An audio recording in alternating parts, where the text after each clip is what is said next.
அப்பா, நான் வேற ஒரு ஜாதிக்கார பையனை லவ் பண்றேன்ப்பா. ஓ, அப்ப நான் பார்த்த பையன் உனக்கு பிடிக்கல, நீ விரும்புற பையனைத்தானே கல்யாணம் பண்ணிக்கணும்னு ஆசைப்படுற. ஆமாப்பா. இந்த ஏரியால சுந்தரத்துக்குன்னு ஒரு மரியாதை இருக்கு. சுந்தரத்தோட பொண்ணு வராளேன்னு சொல்லிட்டு அந்த மரியாதை உனக்கும் குடுக்குறாங்களா? தெரியும்பா. இப்ப நீ அந்த மரியாதையெல்லாம் கெடுத்துட்டு எவனோ வேற ஜாதிக்காரனை இழுத்துட்டு நீ ஓட போற.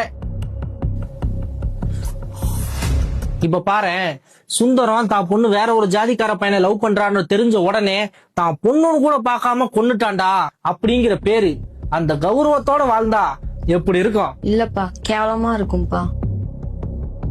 அதை விட சுந்தரம் தான் பொண்ணு லவ் பண்றது தெரிஞ்சு காஃபில விஷ கலந்து குடிச்சு தற்கொலை பண்ணிட்டான்றது இன்னும் கௌரவமா இருக்கும்லப்பா. என்னம்மா சொல்ற?